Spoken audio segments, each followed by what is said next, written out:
Alors là, nous avons remarqué que nous pouvons prendre le trade et tout. On a fini avec tous les tracés. On a identifié le TP, là où le SL va se placer. Voilà. Et les zones internes. Voilà. Alors, on a identifié la tendance, on a fait tout ce qu'on peut faire et tout, les tracés et tout, confirmation de bougie, tout ça, tout ça. Maintenant, il y a encore une autre confirmation qui va nous permettre de savoir si ce que nous prenons comme opportunité, si elle est intéressante ou pas. Et c'est le risque ratio, le risque récompense. Alors, vous savez, sur les marchés, comme on appelle, nous avons des probabilités. Donc, on peut avoir toutes les conditions réunies sur une opportunité, mais cette opportunité va venir nous toucher, va nous faire sortir en stop loss. C'est des choses qui arrivent et on ne peut absolument rien faire. C'est le marché. Nous jouons avec des probabilités. Donc, même si ce qu'on a comme stratégie, si on l'applique, je ne dis pas que c'est ce qui va se passer chaque fois. Non, il y aura des cas où voilà, on va toucher des SL. Ça, il faut que voilà, vous le comprenez en même temps. Et que si ça arrivait, si vous êtes très sûr que vous avez respecté tous les éléments de la stratégie, de ne pas vous inquiéter et tout, parce que c'est quelque chose qui est censé arriver en fait. Une stratégie n'est jamais rentable à 100%. Forcément, il va arriver des moments où on va toucher du stop loss. Mais ici, c'est pas que les stop loss vont être répétitifs et tout. Non, c'est des stop loss qui peuvent arriver par moment. Et donc, tous les éléments peuvent être présents, mais voilà, c'est le marché qui est roi, c'est le marché qui décide. Alors, si c'est le cas, ça veut dire quoi? Je ne peux pas me lever et venir prendre n'importe quelle opportunité. C'est vrai, je vais tomber sur des opportunités où tout est bon. Stratégie présente, confirmation de visibilité. Mais si je remarque que quand je vais prendre mon trade, le mon stop loss est plus large que mon TP. Ça veut dire quoi? Le stop loss, c'est la limite de perte. On est d'accord, le TP, c'est la limite de gain. Donc, je ne peux pas me permettre une limite de perte qui doit être supérieure à ma limite de gain. Là, ça veut dire que je ne fais plus une bonne affaire. Si je risque $100, c'est pour aller gagner au moins $200 ou $300. On est d'accord? Mais je ne peux pas risquer $100 et vouloir aller gagner $60. Ça, c'est pas quelque chose qui est normal. Quand dans le sens même là, tu ne peux pas vouloir mettre de l'argent dans quelque chose si ce que tu veux gagner ne doit pas être supérieur à ce que tu veux risquer. Ça n'a pas de sens. Toutes ces grandes opportunités là, il faut tout simplement je vais tout simplement faire quoi? Je vais tout simplement laisser cette opportunité, ces grandes opportunités. Donc, il peut arriver plutôt qu'on ait une opportunité où tous les éléments sont présents. On est d'accord? Vraiment tous les éléments sont présents, mais en termes de risque ratio, l'opportunité n'est pas intéressante. C'est-à-dire quoi? Si je vois là où je veux mettre mon stop loss, comparé à là où je veux mettre le TP, je vois que ce que je risque est proportionnel à ce que je veux gagner. Ça veut dire que je ne peux pas prendre simplement cette opportunité-là. Je ne peux pas prendre simplement cette opportunité-là. Et ça veut dire que c'est des opportunités que je dois avorter. Et c'est là le risque ratio intervient. Donc, il faudrait que sur chaque opportunité, ce que je veux risquer soit inférieur à ce que je veux gagner. D'accord? Si je veux risquer $1, il faudrait que je sois en mesure de gagner $2, 2,85$, $3 et plus. Donc, le risque ratio minimum ici, c'est 1 pour 2. Donc, je risque $1 pour aller chercher au moins $2. Au moins, minimum, si c'est petit. Si je risque $1, c'est pour aller chercher au moins $2. On est d'accord? Si je risque $1, c'est pour aller chercher $2. Maintenant, le risque ratio, comment il faut l'identifier et tout? Alors, c'est simple. Lorsque je finis d'identifier ma zone de trade, là où je veux prendre la position, d'accord, plus là. Et voilà. Alors, je vais prendre le trade. Je vais prendre un trade tout simplement. Je vais prendre un trade. 0,05. Je prends le sel là. On est d'accord. Je prends le sel là. Alors, je sais que j'ai déjà pris la position ici. Je sais là où je vais mettre mon stop loss. Le stop loss, on a dit qu'on va le mettre en haut là. Mon stop loss va être là. Et ici, je vois 458 points. Alors, 458 points. Ça veut dire que c'est ça, je risque. Alors, je vais dire SL, ça fait 458 points. Alors, ici, il faut comprendre que souvent on parle en termes de pips. Donc, je sais que un pips, en fait, ça fait 10 points. On est d'accord? Un pips, ça fait 10 points. Donc, ça veut dire quoi? Quand je dis SL qui est 458 points, ça veut dire que je peux dire en fait que j'ai un stop loss. Si je veux dire ça en termes de pips, ça a fait, je veux faire simplement les 458 là divisé par 10. Donc ça fait 45,8. Donc j'ai un stop loss de 45,8 pips. Vous voyez, c'est tout simplement ça. Maintenant le TP, je vais prendre tout simplement l'outil et tirer vers le bas, là où j'ai défini mon TP final. Et ici, le TP, c'est le TP final et non les TP intermédiaires. Le TP final. Donc, je tire jusqu'au TP final. Et c'est le TP final qui est ici que j'avais mis. Alors, ici, TP, vous avez vu, ça a fait combien? Ça fait 1658 points. On est d'accord? 1658 points. Donc, en termes de pips, je vais faire également, je dis un pips, ça fait 10 points. Donc, je vais faire les 1658 points là divisé par 10. Ce qui me fait 165,8 pips. Alors, ça c'est le TP. Donc, ça veut dire quoi? Je risque combien? Je risque 458 points. On est d'accord? Sur cette opportunité pour aller gagner 1658 points. Alors, est-ce que c'est une bonne affaire? On a dit qu'il faut avoir un risque ratio de 1 pour 2 minimum. Donc, vu que je connais mon stop loss en points et mon TP en points, je sais déjà le nombre de points qu'il faut. Donc, je vais comparer, voir. Déjà, est-ce que le stop loss en points est inférieur au TP en points? Oui. Ça veut dire que je ne vais pas dire clairement que c'est une bonne affaire. Mais ça veut dire que je suis dans la logique. Mais maintenant, je vais voir si au moins le TP là, c'est 2 fois mon stop loss. Et là, pour faire ce calcul-là, vous pouvez prendre votre calculatrice et tout. Je vais quitter complètement ici. Alors, ce que je vais juste faire, je vais diviser, comment on dit, le TP là, par le stop loss. Donc, je vais prendre les 1658 là, vraiment les 458 points. Ça me donne 3,62. Alors, les 3,62, vous savez ce que ça veut dire? Ça veut dire quoi? Si je risque $1, je suis en train de vouloir gagner 3,62. Ou simplement, en fait, c'est quoi? Le genre, dans mon TP là, le nombre de stop loss que je peux retrouver, c'est 3,62 fois. Voilà. Donc, c'est pourquoi j'ai pris le nombre de points du TP divisé par le nombre de points du SL. Et là, ça me permet d'avoir 3,62. Alors que nous, on a dit qu'il faut avoir un risque ratio de 1 pour 2. On est d'accord? 1 pour 2. Donc, de 2, en fait. Vous voyez? Il faut avoir un risque de 2. Et là, on a 3,62 ici. Donc, on voit que 3,62 est supérieur à 1 pour 2. Donc, ça veut dire quoi?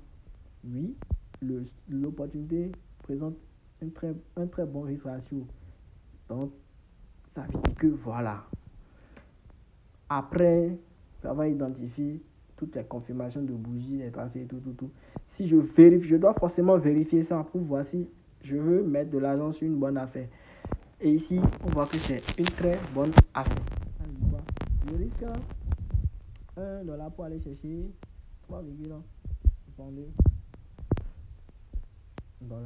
Vous voyez, en termes de Voilà, en termes de pourcentage, donc je risque plutôt 1% de mon capital, voilà, pour aller chercher 3,62. Donc c'est ça le risque ratio. Il faut que, après avoir identifié l'opportunité, je vérifie ça. Maintenant, l'opportunité peut ne pas aller au TP final et tout. Voilà, ce n'est rien. Ça va, sur la voie, en coulant et tout, il peut se retourner à n'importe quel TP intermédiaire. D'accord. Alors,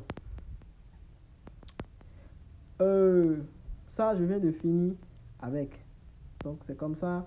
Il faut vérifier si l'opportunité est intéressante. Si, après ce calcul-là, je vois que le nombre de RP est plus grand que le nombre de TP, ça veut dire que bon, je vais risquer gros pour aller gagner petit. Ça n'a pas de sens. Donc, il faut avoir forcément un risque ratio minimum de 1 pour 2. Minimum de 1 pour 2. Et il faut toujours calculer ça avant de prendre le trade. Si l'opportunité ne présente pas un bon ratio, ça veut dire que je ne peux pas prendre simplement le trade. Alors, maintenant, le lot. Voilà. Comment il faut choisir son lot? Comment il faut choisir son lot? Alors, dans notre plan, j'ai précisé qu'il faut avoir un compte il faut créer un compte de $5,000. On est d'accord? Démo, bien sûr. Et de respecter 1% du capital sur toutes les transactions. Donc, ça, c'est le money management. La gestion du capital qu'on s'est fixé au départ. Ce qui veut dire quoi? Sur toutes les opportunités que je vais identifier, si je dois risquer sur l'opportunité, ça va être 1% du capital. C'est-à-dire quoi? Je vais prendre un lot de telle sorte que si mon stop loss soit touché, ou est touché plutôt, ce que je vais perdre va être exactement 1% de mon capital. Alors, quand je prends le capital qui est $5,000, nous allons revenir ici. Mon capital qui est $5,000. Alors, fois 1 divisé par 100, ça me donne 50. Donc, ça veut dire quoi? Sur chaque opportunité, je dois risquer $50. Ça fait 50. Donc, sur toutes les opportunités, je dois risquer $50. $50. Et dans l'e-book, c'est précisé que, dans le plan plutôt, c'est précisé que les 1% sont calculés sur le capital de départ.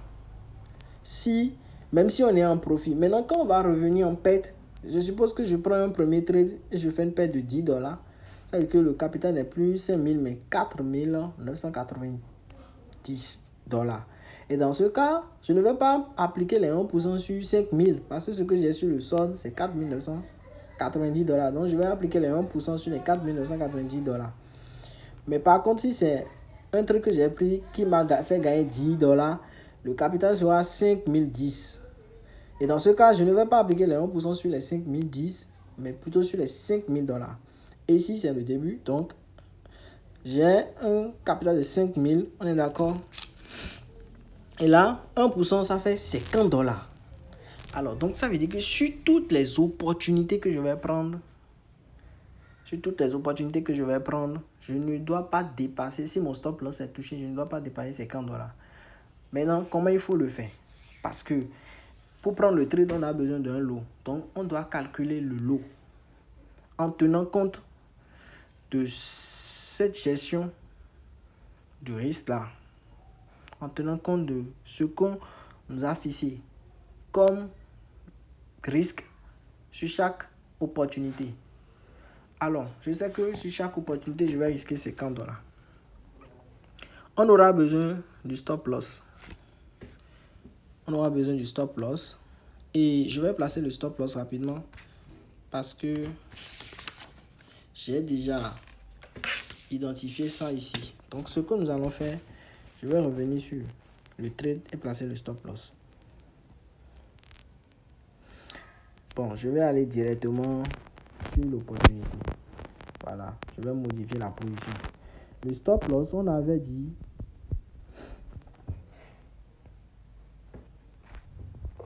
le stop loss, on avait dit, non, je vais revenir plutôt ici.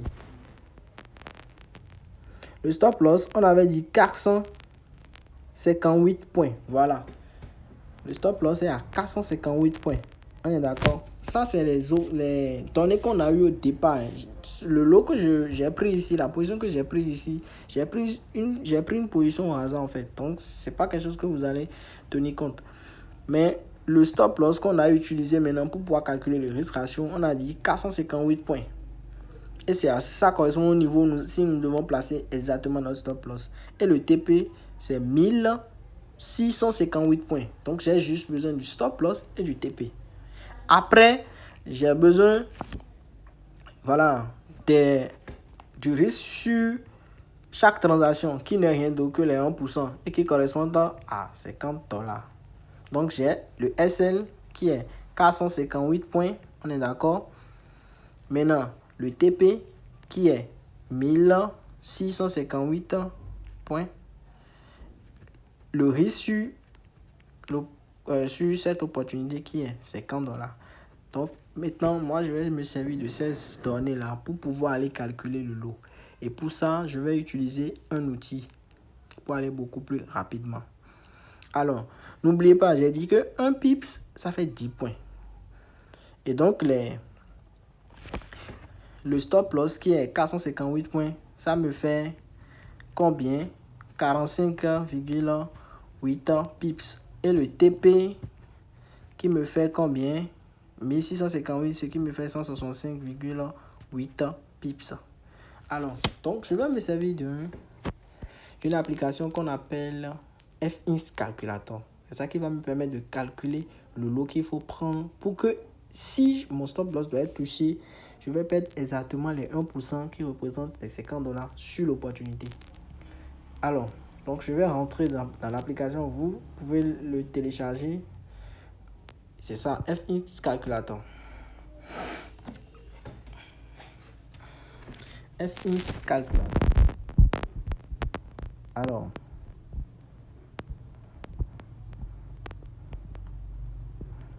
l'application a du mal à s'ouvrir. C'est pas... Qu'est-ce qu'il faut faire? Bon, je vais revoir rapidement ma connexion.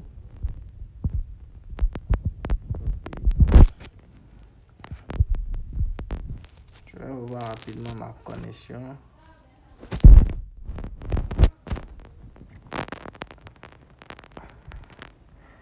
Alors, je pense que normalement, ce serait bon maintenant. Ok. Fermé. Alors ici, qu'est-ce que je vais venir? Où je vais venir plutôt? Je vais venir au niveau de taille de position. Donc, je vais cliquer sur taille de position. C'est ici là que je vais savoir le lot que je dois prendre sur l'opportunité. Alors ici, je vais remplir les informations. Alors la devise du compte, c'est $5000. Donc j'ai un compte à $5000. Donc la devise, c'est l'USD.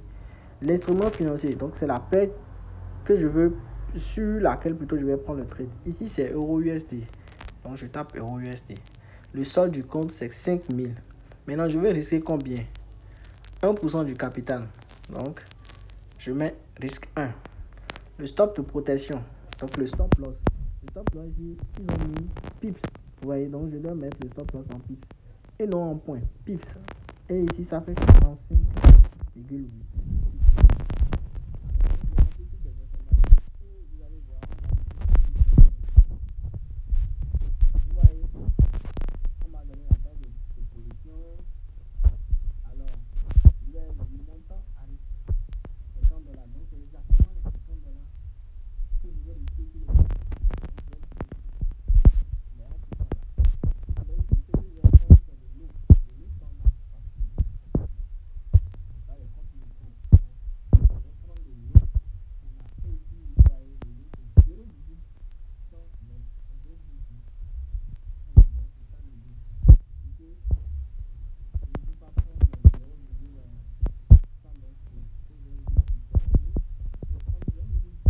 Donc ça veut dire quoi? Cette opportunité, si je vais ici, $100, il faut prendre un levier. 0,10 exactement. Pour que si le stop loss est touché, je vais perdre exactement. Alors ici c'est 0,10. Ou je vais dire Après le 10, il y a le 9. Maintenant, on peut arrondir à 0,11. Mais je pense que si on arrondit, on aura une fête qui sera supérieure légèrement à 50. Ici, nous allons. Alors, je vais effacer ceci. Ou je laisse là, peut-être. Alors, on a dit le lot, c'est 0,10. Donc, je vais prendre les 0,10. Et je reviens sur le trade. On va remplir les informations pour que vous voyez. Alors, le stop loss. Non, pas comme ça. Le stop loss. Bon, ce que je fais, je vais fermer ma position sur les... Voilà. Ok. Donc, on a dit un stop loss de 458 points. Donc, je vais bien mettre ça. Ok. Bon, j'ai du mal à mettre ça exactement sur les 458. Les 459. Donc, je mets ça là. D'accord. Et mon TP complètement. Mon TP complètement en bas. Complètement ici. Voilà. Ok. Alors ici, on remarque que si je clique sur le SL, ça fait 45,90. Donc, pourquoi c'est 45,90? Parce que déjà, je ne suis pas entré exactement où je devais entrer. On est d'accord? Parce que je devais entrer ici, on est d'accord? Juste après la clôture de la bougie là.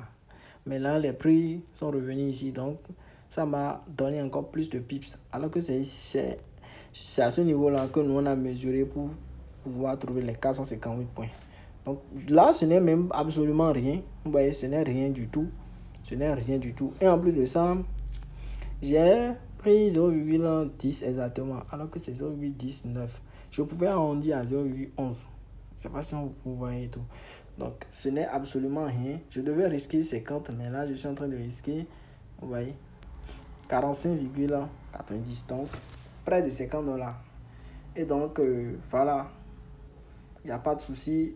L'opportunité est prise et voilà. Mais je pense que si je prenais les 0,11, vous allez voir que... On va prendre ça, vous allez voir. Vous allez voir que... Je prends les 0,11. Et vous allez voir ce que ça va donner. Je vais mettre le stop loss à...